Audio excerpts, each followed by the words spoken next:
അസ്തേയ പ്രതിഷ്ഠായാം സർവരത്നോപലബ്ധി. അസ്തേയ പ്രതിഷ്ഠായാം സർവരത്നോപലബ്ധി.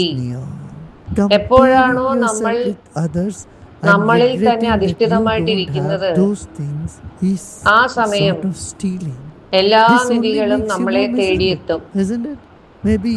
നമ്മളെപ്പോഴും നമ്മളും മറ്റുള്ളവരുമായി താരതമ്യം ചെയ്തുകൊണ്ടിരുന്നു കഴിഞ്ഞാൽ വിഷമവും കുറ്റബോധവും അല്ലേ എപ്പോഴും ഉണ്ടാകുന്നത്. ഇത്തരം താരതമ്യപ്പെടുത്തലിനെ മോഷണം എന്നാണ് പറയുന്നത്.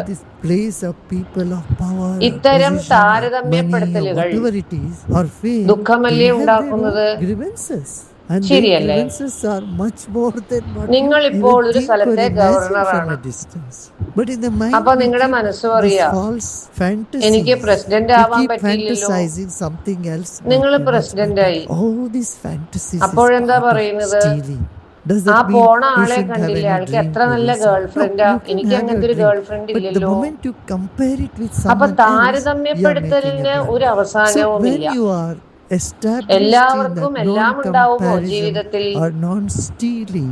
എന്നാൽ നമ്മൾ എപ്പോഴും എന്തെല്ലാമാണോ നമുക്കില്ലാത്തത് അതിനെക്കുറിച്ച് കൂടുതൽ ചിന്തിച്ചിട്ട് അതാണ് കൂടുതൽ നല്ലത് എന്നുള്ള മിഥ്യാധാരണയിലാണ് ജീവിക്കുന്നത്.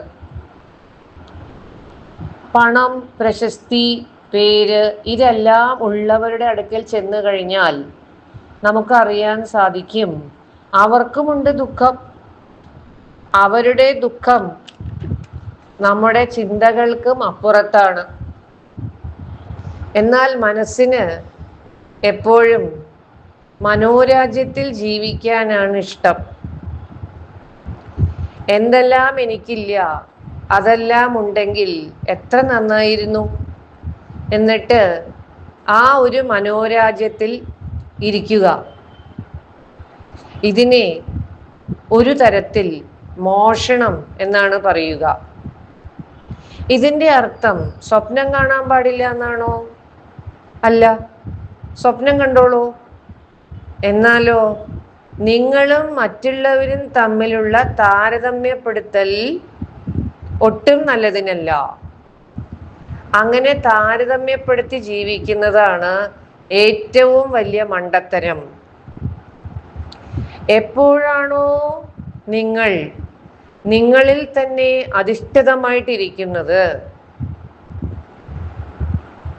ആരെയും പറ്റി താരതമ്യം ചെയ്യാതെ അവനവനിൽ തന്നെ അധിഷ്ഠിതമായിട്ടിരിക്കുന്ന ആ ഒരു അവസ്ഥയിൽ എല്ലാ നിധികളും നിങ്ങളെ തേടിയെത്തും. നിങ്ങൾക്ക് എല്ലാത്തിനെയും ആകർഷിക്കാനും സാധിക്കും.